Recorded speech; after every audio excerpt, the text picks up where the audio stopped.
We've got Paige Pradko joining us this evening. Welcome. Thank you. Thank you for the invitation. I'm excited to be here. It's good to talk to you again. Yes, great to talk to you, Bianca. It's been, we were just saying, it's just, it was in a few months ago we talked, but it's just gone by just so quickly. So quick. Absolutely. Yeah. Easter soon, huh? Yes, exactly. Yeah. So tonight we're going to talk about couples counselling. And you did mention to me that you were trained, a Gottman trained couples therapist. So if you could just explain what that is. Absolutely. When I began working with couples, I realized relatively quickly that I felt a little lost in how to help them. And so I searched out really a research-based method on how to help couples. And I discovered John Gottman and Julie Gottman. John Gottman is a professor, or he was a professor anyway, at University of Washington in Seattle. And he spent the last 50 years researching couples. And he had actually an apartment that he called the Love Lab. And he researched thousands of couples, and they would come and stay in the apartment and he would research them. And he, over time, developed a large base of research on what couples do when they report that they're very happy together and they're very satisfied in their relationship. He documented what they're actually doing and why they're happy. And he also recorded couples that are not happy, what they're doing, and started researching, could we teach the couples that are not happy to do the things that the happy couples are doing? John Gottman's kind of claim to fame is that he can predict with over 90% accuracy if a couple will be divorced, if they're married, if they'll be divorced, or if they'll split up if they're not married. And he can even predict when exactly that will happen to over 90% accuracy within a matter of minutes. And so there are real behaviors, real distinct behaviors that couples are doing that are in trouble. Yeah, so anyway, I went out for training with him, and I actually met therapists from all over the world. He's probably the most renowned researcher and trainer in couples therapy. How interesting to sort of realize in the first few minutes of, is that watching their behavior or asking them specific questions as well? Just watching their behavior. Watching them. How Yes. Interesting, because it's a lot of it is body language of things that we don't say, as we know. Yeah, some of it is in our expressions, in our gaze, in our facial expressions, body behavior, but a lot of it is also in what we say and how we interact with our partners. How interesting. Well, look, I just a few statistics in Australia. Approximately 3,000 couples get divorced after 4 years of marriage, and 39% of marriage in the United States end in divorce. So just a couple of little stats there to start off with. So I thought that was quite interesting. Yeah, when they've done research on couples, if we're talking about married couples, but the same goes for couples that are not married but are in a relationship, the breakups seem to happen in two different peaks. They happen within the first 50% of divorces happen within the first, or breakups happen in the first 7 years. The average is 5.2 years actually is the first peak. And these are couples that have a lot of negativity between them. And then the second peak over the lifetime of a relationship, the second breakup is in between like 16 to 20 years. And they call these marriages kind of dead marriages. They've become very emotionally distant. Yeah. And okay, so a few things I want to go through is Sure. Like the reasons. I mean, look, I came across a few, financial problems, as we know, that's usually a big one. Lack of communication, infidelity, substance abuse, the sex has gone out of the marriage, or relationship, a lot of those sort of things. But from your knowledge and experience, why do couples, sort of go to therapy? What are the, let's say, two or three main things that are the issues? Yeah, it's so interesting because all of those things that you mentioned um, are a lot of maybe myths that are out there. There are a lot of myths about financial problems true. or a lot of conflict or all kinds of stress or financial issues. Um, the main reason that couples decide to split um, are because they've lost their friendship. Oh, And in some rather large studies that they have done, couples have reported that they really just drifted apart. Their friendship just yeah. drifted apart, and they just didn't feel loved and appreciated anymore. Now, that's over 80% of the couples. Close to 20% did report affairs, but even in those cases, they report that they just didn't feel loved and connected and appreciated with their partner anymore. Mm. Yeah. It's interesting And to hear that. Yeah. it is. And when couples first come to therapy, they're really not everybody is going to benefit from couples therapy. And so there is an assessment period that goes on where I meet with the couple first and I hear their story. And even the first question that you ask is, I might sit down and I might ask a little bit about, well, tell me, how did the two of you meet? And when a couple tells their story about how they actually met each other, you can tell right away what's going on in that relationship. Some couples have a lot of details and they go into it, the whole story, and there's a lot of an emotional investment in those relationships. And other couples almost act like they don't remember, like, oh, how did we meet again? Kind of this almost like a disengaged, they don't remember. But there's a lot of assessment that goes on. I send each couple home with individual packets where they're doing questionnaires. I'm assessing how they feel about their marriage.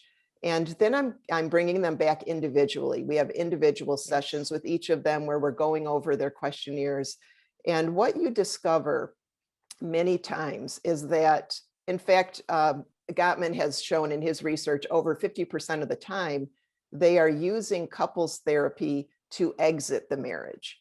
They've already checked out, or at least one member has checked out of the marriage or the relationship.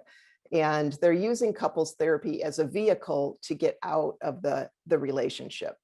And so I try to wean those couples out right off the bat, because at that point, it is only going to hurt the partner that is trying, because the other one will sabotage the therapy because they want out, or sometimes they both want out. And they just want to tell people that, well, we tried couples therapy and it didn't work. Right. And so you want to wean those out and have them go to individual therapy. Couples therapy would not be beneficial. And also, if there's an ongoing affair, that's not going to be helpful either. And so I'm going to refer them out to individual. I really only want to work with couples that are both interested in working on the relationship, so that I don't hurt either one of them, that going through therapy that is not going to be effective for them. Exactly. Yeah. So I'm just wondering what the ratio is of people that come to therapy, the couples. You said, sometimes they're coming to therapy to get out of it. So, or to say, okay, I tried, but it didn't work. But is it mostly people seeking out therapy to make it work? Or is it like half? Some people just saying it just to tick that box. Right. Actually, a little more than half come to couples therapy. They're going to make an appointment, as I said, as a vehicle to get out of the marriage. And so less than half of the people actually want to work on it. And so those people that really want to work on it, I can tell through all their questionnaires. And we're very honest. I will be very honest with them when one of them, which I see very often, is one of them wants to work on it and the other one doesn't. Yeah. And so we really talk about that and try to get each of them the support that they need. But most, when they come in, they are feeling, many of them, victimized, misunderstood, stressed, maybe in an attack defend mode. or they're completely emotionally disengaged. Those are really relationships that are very difficult to get things going again once they're completely emotionally disengaged with each other. Gee, so how I wonder how you'd start that process. Is it sort of saying what is it that you found that you liked about this person when you first met? Is it starting little seeds, little sort of mild questions like that to instill that bit of light and hope to as a basis to get started? Yeah, what couples really do bring in with them the work that needs to be done. They when they fill out their questionnaires, and that's another reason why Gottman's program is so wonderful, is he gives you a lot of tools to really assess exactly where their problems are. And couples have particular problems. And in Gottman's research, we are teaching them, we're trying to teach them in their particular problem areas what they can do instead. You know, maybe we're teaching them different ways to have conflict, different ways to communicate, what they can do to be more positive in their relationship. We're teaching a lot of connection skills. And so I start off by really reviewing the plan to them. This is what your questionnaires showed, that these are the particular problem areas, and make sure that we're all in agreement on what we're going to work on. And then I have a lot of work to do at that point. So I usually start with their connection. What kind of friendship do they have? How connected are they? What are they doing to keep their friendship alive? Yeah. That's really important. And you mentioned friendship before, and it just made me think, you know, the successful marriages or coupling, you know, even not being married, the people that are friends, they always say what saved us was the foundation of friendship. When all the fizz and excitement's gone, and, you know, that honeymoon phase, and you're getting older, and, you know, sort of less physical attraction, you know, as people sort of get older, those sort of things aren't as important. Just depends, really. I mean, the sex for everyone is different in different stages, so you can't really generalize on that. But basically, friendship was very important. It's the most important. It's how, you know, how interested are you in your partner? Are you interested in what they're doing on a daily basis? Do you know their deepest inner world? Do you know what they care about? Do you know what fears they have, what dreams they have? Like, how updated are you in their life? You know, you would be surprised that so many people don't know what's going on in their partner's life. They don't know what their partner really likes. They don't even know what their partner's doing today. And so it's kind of surprising when you begin to work with people. Yeah, absolutely. And I think, you know, there's a show, you have Mafs, Married at First Sight, in America, don't you? Oh my gosh, yes. I think you got the Aussie one too last year, didn't you? We could see that. I haven't watched that one, but oh my gosh, what a show, huh? So you've got the American yes, one. yes. Oh, right. We do get the Australian one. Yeah, it's completely dysfunctional. I sometimes wonder where do they find these couples? But actually, you know, this season is kind of atrocious, but last season they had a couple of cute couples on there. So, and it seemed sort of genuine, like people were putting the best foot forward, like they were genuine about it, or they just wanted to go on to sort of get a bit of, you know, airtime. I think that is just not a great idea, that whole show, but it sure is entertaining. Oh, it sure is. You know, I sometimes wonder, okay, I don't think any assessments went into the matching of these couples at all. Like, this was really, maybe they were matched just for the drama. True story, true story. You hear that. Actually, I interviewed a couple of people that were on Mafs, and you know, even, you know, behind the scenes, you know, you wonder if the show does, like, if someone said, this is a bad example, but I don't like guys that go skydiving, let's just say. Right. And then they couple them with someone who loves skydiving. So exactly. we missed that memo, you know? Yes, exactly. I always kind of laugh when they say, you know, well, I can understand why the experts matched us. And I'm thinking they didn't match you based on anything with research according to relationships. Exactly. Oh, but it is entertaining. It's like an accident. You can't look away, right? Exactly. Oh boy. Speaking of that, after this, I'm going to watch tonight's episode because I missed it. Oh gosh. But I think I like the people sort of the interviewing of the people, getting to know the human side of them and Yes. how they react. And it's all of that too. Yes. And it's a very popular show. Actually, I think it's the most highly rated show here in Australia at the moment. The most Yeah, watched really. show. Yes. Well, I'm going to have to catch up on the Australian one.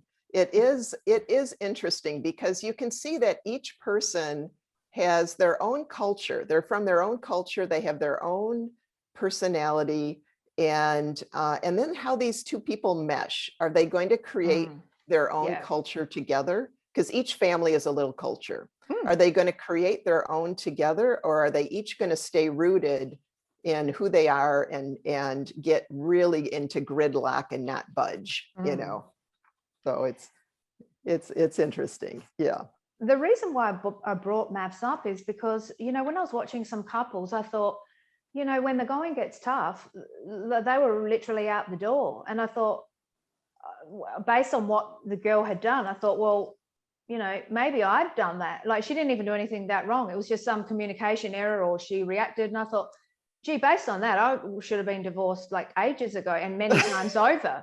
They're leaving over Right. nothing, really. Right. And when I Right. was looking, I thought, really, the person didn't care about the other person. Like, one person was sort of explaining that they'd been hurt and they've got a couple of children and they've got these emotional sort of scars.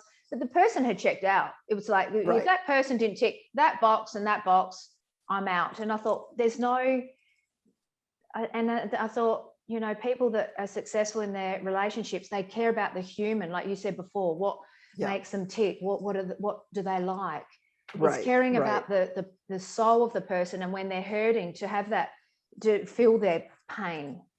Absolutely. And I really wish, whenever I watch the show, I really wish that somebody would sit down with these couples and really teach them. Because if they knew the research on couples, it's the same for all couples. It's the same on what people are doing. And if they knew what to do and really where to watch themselves, they could really give themselves a fighting chance. And I mean, I'll give you a little bit of what is dysfunctional in relationships, Yes, please. what actually leads to breakups. And then I'll give you a little bit about what the research says for healthy relationships and what healthy Thank you. relationships do. And so, the way I explained before that Gottman is so famous for his ability to predict divorce, there are some behaviors that predict divorce.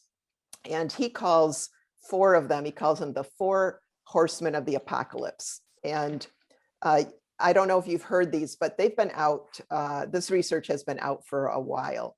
So the first one is criticism.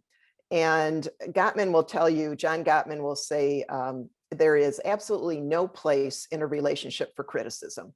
Now, we all criticize sometimes. And so all of these things that I'm going to be stating, every couple does. It's just that the couples that lead to breaking up do it a lot more and more Right. intensely. Yes. And so he says, we really cannot criticize somebody in a global way. Their core personality. But we can complain. Humans can complain. And also defensive-ness, where if you get into a conflict and a person's attitude is, it is all 100% you. I'm an angel. I did nothing. It is all you. If someone cannot take a little bit of responsibility or a little bit, admit a little bit of their role in a conflict, then that's an indicator of divorce. Another behavior called stonewalling. Oh. Stonewalling is when someone is, actually they get kind of upset in a conflict and they shut down. And so they turn away, they cross their arms, they're very quiet. And what they're really doing is trying to calm themselves, but they might not even be aware that their heart rate is probably over 100 beats a minute at that point. And so the antidote for that is really that person learning to soothe themselves, taking a break from the conflict and soothing themselves. And then the final of the 4 horsemen of the apocalypse is contempt. And this is the big one. So contempt, what he means by that is when a partner takes on an attitude that they are superior to their partner. They are kind of on a higher level, a higher ground, and it might be a lot of name calling and so forth. And so we see this a lot on that show. And instead, a person needs to really create what Gottman calls it, like a culture of appreciation, a lot of appreciation. And some other things that they do, couples that have trouble, is in conflict, they don't know how to repair. So all couples have conflict. Conflict is normal.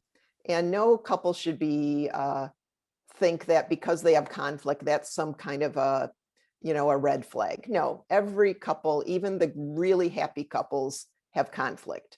It's just that they know how to repair it afterwards. They know how to they know how to have a dialogue around things that even if they have different viewpoints, they know how to kind of have a respectful dialogue about it. And if the conflict goes south and gets heated, they know how to take a break and then come back to it and talk about it. Yeah. Perfect. Wow. Yeah. Excellent points there. Yeah. Would you like to hear a little bit about the research on what healthy relationships do? Oh, absolutely. We'd all love to know if we're doing the right thing, eh? Yeah. I know that after I went for training, I thought, oh, my relationship is pretty good. But after I went to be trained by the Gottmans, I will say that it just improved our relationship so much. I learned so many things to do that I wasn't doing. And so I think everybody can be helped by this in whatever kind of relationship that you're in. So healthy couples, as we said, their foundation is their friendship. They do things, and they have things like eye-to-eye conversations for a few, like even 10 minutes every day, where they are catching up with what's going on in their partner's life. They're always interested in what their partner is doing. And it's, this foundation is the key to any healthy relationship. But another thing they're doing is they express appreciation and love or fondness. They express it every single day. This is something I was maybe lazy about before I was really trained in Gottman therapy. Is you kind of think like, oh, your partner knows that. But no, we have to get over our pride, and we have to really express it. And we have to, it can be expressed in all kinds of ways. Even telling somebody, oh, I really like that, you look great in that shirt, Yes. Something, little things, but expressing fondness and admiration. Lovely. Couples do something called bids for connection. And I'm going to give a little story to explain what I mean by this, but you'll start to notice your own bids for connection in relationships. So I give a little story, and let's just say we're watching a couple and they're driving in the car. And for the sake of the story, I'm going to use a male-female. So we're going to say the male is driving, and they're driving in the countryside. And let's say the female says, oh, look at that farm over there. Doesn't that remind you of Uncle Harry's farm? And the male driving says, don't talk to me while I'm driving, And I mean, of course, that would be terrible if somebody actually did that, but that's called a failed bid. She made a bid to connect with him by saying something, and he was negative, and so that's a failed bid. Right. Or she could have said the same thing. Look at that farm out the window. And he could have just been silent and not said a word. And so both of those examples are what you call failed bids.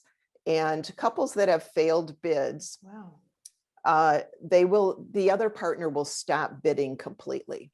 And that couple will become emotionally disengaged.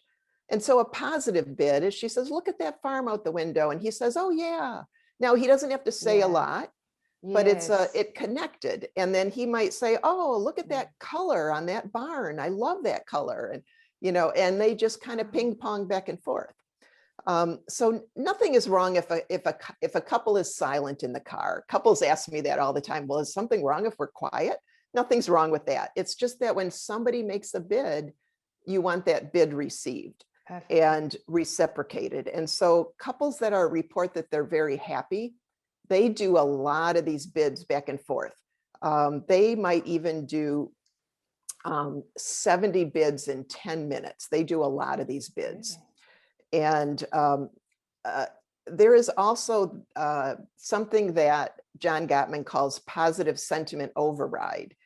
And what that means is that this couple has an overall really good feeling about each other and about their relationship.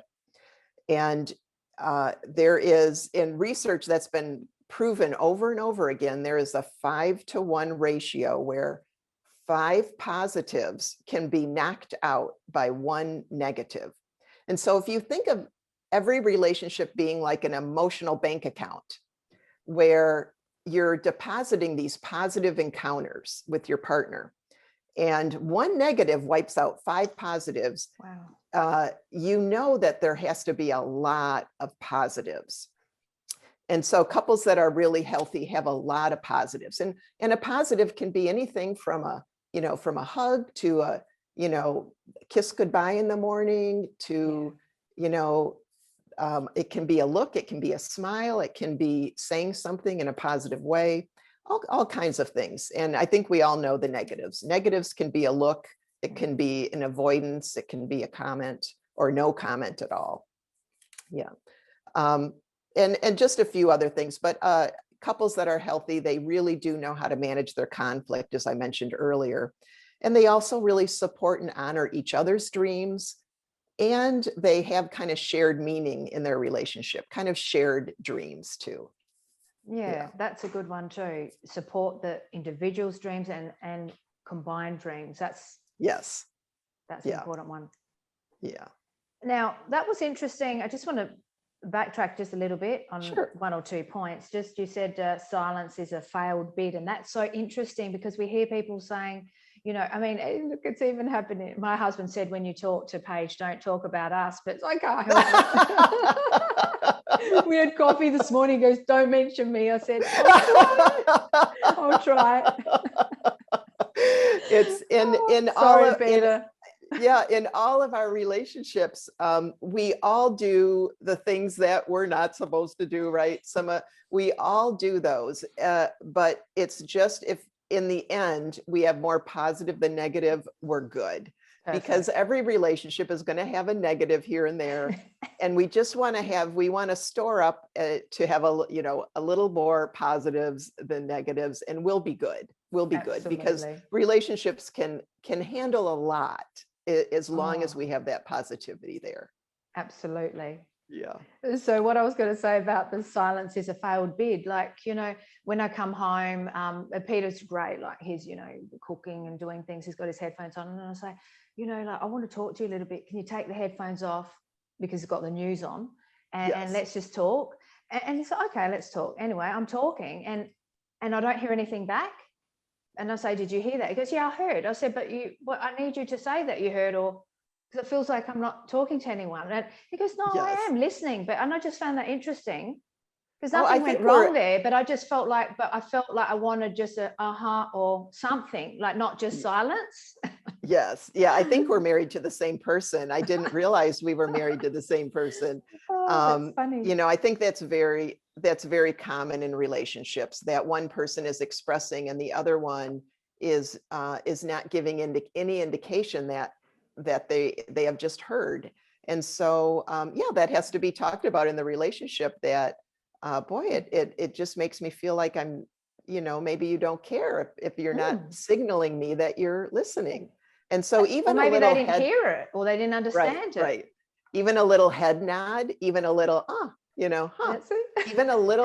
a little bit can give the indication that you've been heard. Yeah. Perfect. Yeah. Exactly. So it's all those small things, isn't it?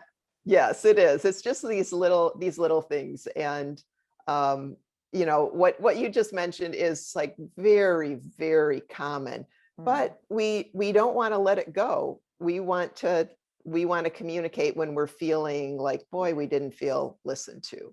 Yeah. And I think it's good to raise things there in the moment and not ignore it and let it build up. That's one thing I think I don't like. I don't sort of like letting little things go. I think just address it there and then, because things can build up in our subconscious, and then, you know, a year later we explode. It's so true. It really can. It can build up and build resentment, and pretty soon people just shut off and they just don't, you don't want to get to that point. So it's the really healthy couples are able to make those little repairs right in the moment. Sometimes couples do need to take a break. There's nothing wrong with that, taking a little time and then coming back to it. But we always want to process things with each other. Afterwards. And one thing I liked about what you said, another, you know, amongst many things, many good things you said, was the eye contact. So I think that's important, isn't it? Like, I think, did I see somewhere they said that we should look at our partner's eyes for like something like even just 3 minutes a day is enough to just keep us connected. Doesn't seem like much, but you can imagine if people were busy, they work different shifts, they probably wouldn't look at each other in the eye for 3 minutes. Right. And this is something that I bring up with every single couple I work with is there is so much research on eye-to-eye contact. So couples, and I will tell them it really what the research says is we only need about 10 minutes a day. It's not a lot of time to invest into your relationship. That put down the devices and sit where you can really look at each other in the eye. And, you know, my husband has long work hours and he comes home late at night, and I might be, you know, I'm only human, and I might build up a little resentment that he's gone so much.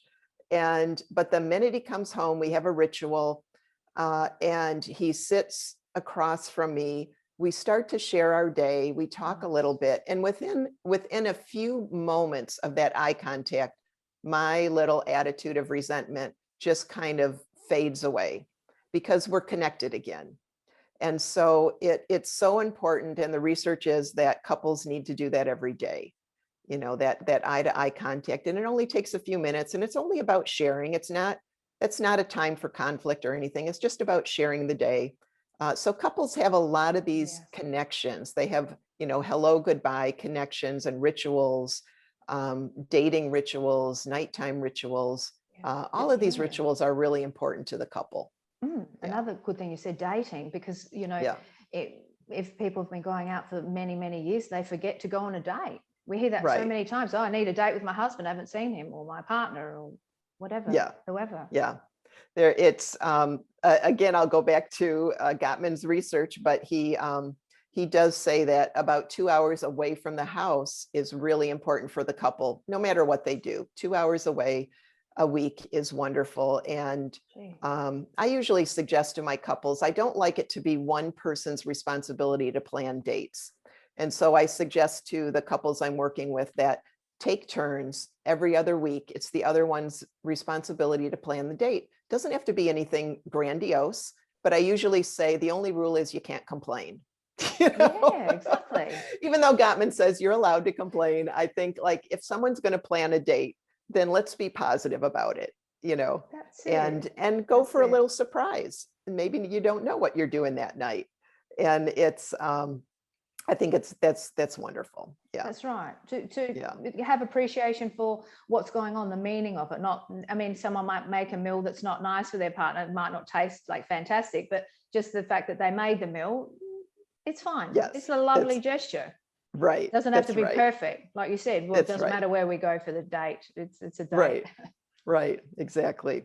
So, I think when we were, I did want to mention something about couples in conflict that I don't want to forget to mention because I like couples to know this information, that every couple will have what we call unsolvable problems. In fact, they have done research that only with couples, only 31% of problems that they have, conflicts, are actually solvable. That the 69% of their problems are called perpetual problems. Every couple has 2 or 3 of them, and they're because of personality differences, and they will never be solved no matter what. 69% of your problems. And so Gottman will always talk about, hey, whoever you pick, whoever your partner is, you're going to have 2 or 3 problems. It's just what kind of problems do you want? It depends on who you pick, right? You're going to have 2 or 3 problems, and they're perpetual problems. And you have to learn how to a little bit respect your partner's view and them respect yours, and have respectful dialogue about it. And so these are usually, most couples will know what their 2 or 3 issues are. Sometimes their work-home balance, or the way we spend money, or the way we parent, or how we're going to spend vacations, or, you know, they have these issues where they just never are quite on the same page. And they have to have respectful dialogue about these things, because every relationship has them. And what a smart thing for him to say. I mean, that makes so much sense, because often people always think it's the grass is greener on the other side, and if only I get the person that loves everything that I love, and then I'll be perfect. Everything will be perfect. No. Right. And that's what, you know, oh, I have these problems with this person. I should try the next person. No, you're always going to have 2 or 3 issues, no matter who you pick. Yeah, exactly. Absolutely. Yeah. And also, I just want to backtrack once again, because I just like to mention these points that you mentioned as well. You said 2 hours out of the house. How important is that? Because we get stuck in our rooms. So I know in my house, my husband's office is his man cave. You know, he's got everything there that he needs. He's got a TV, he's got his computer, a couple of computers, a home computer, work computer. He's got the news feed. He's got even a little screen for a little movie playing there. I mean, that's his man cave, right? He's got everything. Then I've got my yoga room, my candles, my YouTube for my videos, and we can just get stuck apart. And it's been really hard during the pandemic, right? During COVID, it's been really hard.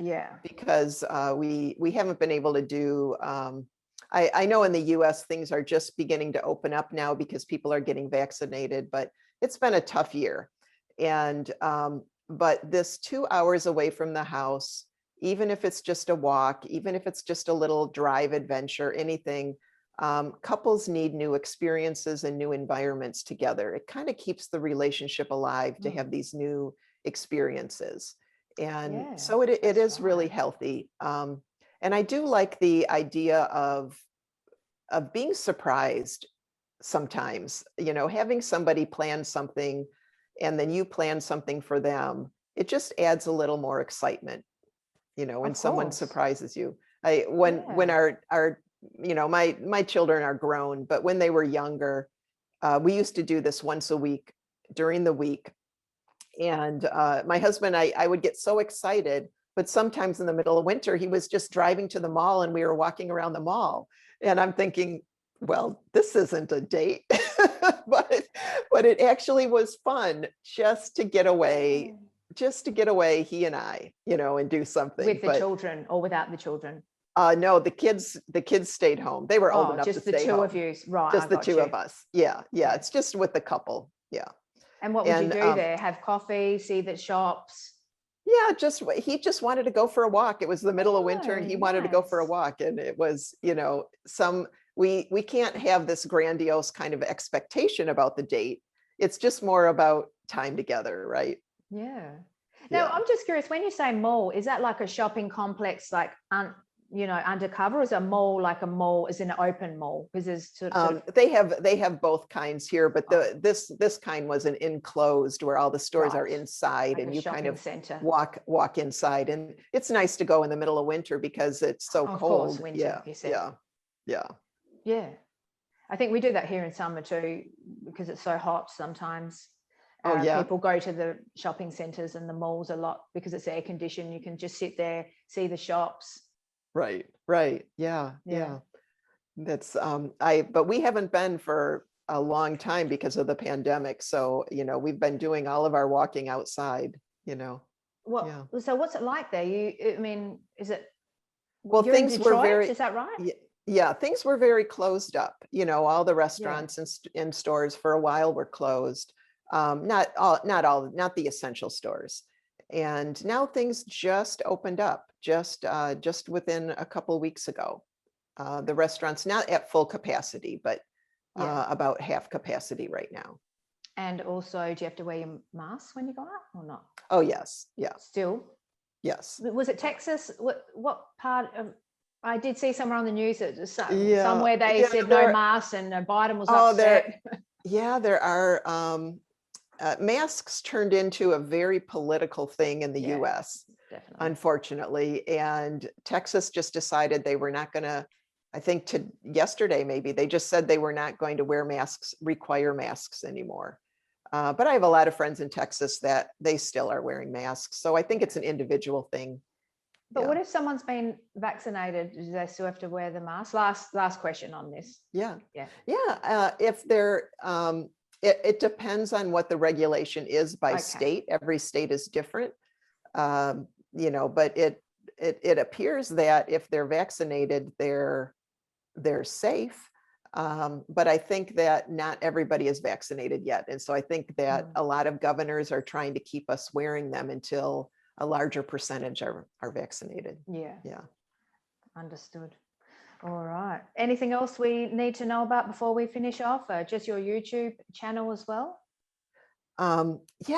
If somebody would, they're interested in hearing more, not only about couples, but on my YouTube channel, I do cover a lot on anxiety and trauma and OCD, all different subjects, but they can follow me on YouTube. It's Paige Pradko, Pradko. Excellent. And I do just want to mention this because I've got it sort of written here and it's staring at me in my notes. One thing I came across with researching this topic is, they said smile more to our partner, hug more, touch, so I think we forget that. You hear couples say we're like, what is it? Ships in the night, crossing in the hallway, you just, no hugs, nothing, but the love's there. I mean, there's no sort of real problems, but we just forget to say, well, nothing wrong with a little hug and touch, a smile. When they walk in the room, a smile, something, small thing. Absolutely. The more positivity that we can bring into our relationships, the more expressions of love and fondness that we can give each other, whether it's sometimes there's just a look between a couple and that it's an expression of fondness. It's a smile, like you said. It can be a touch as we're in the kitchen next to each other and just a hand on the back or something. All those little things really, really matter. And I like people to even have time where they're, maybe if somebody is driving home from work, or they're some moment in the day where they actually on purpose have positive thoughts about their partner. Wow. If you take moments and just have positive thoughts about your partner, it creates this very positive, loving intention inside of you. And I think your relationship is only as good as you think it is. When you're thinking about your relationship in a positive way, it's amazing how those behaviors come out, but if you're not taking the time to do it, you also don't act on it. Wow, I'm so glad you said that, because we always hear people talking about, manifest your life, be positive with your workplace, with your goals, with your dreams, with anything, but to be positive about our relationship. And I actually haven't heard anyone say that. Yeah. It's very true. If we have very positive thoughts and positive intentions, that brings out this appreciation and love in us toward them, So when I went for training, I did start doing that every day. Every day on my drive home from work, I would intentionally have positive thoughts about my husband. Every day that I saw him, I would have, my goal would be, I'm going to speak up and say something loving, positive, gesture, whether it's physical or verbal. I'm going to every day express my love and appreciation of him. And the same in gay and lesbian relationships as well. In fact, in gay and lesbian relationships, there is actually less negativity and much more affection and humor. And so they do a lot of things better than heterosexual couples, actually. They move through a little bit more positive way. They accept influence from each other, which means they're going to lean toward what their partner wants if it's important to their partner. Interesting. Yeah.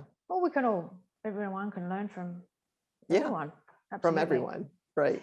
And one last thing, love notes. That's a nice one. Or, little Yeah, notes. So have a nice day. Here, I've absolutely. left a fig for you from the tree, or something. Cute That little things like that.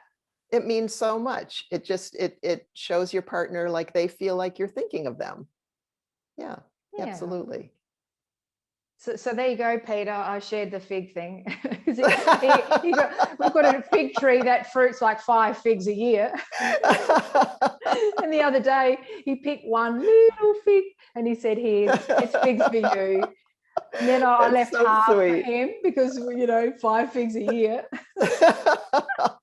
That's so sweet. That's so sweet. That's know. such a nice gesture. That's it.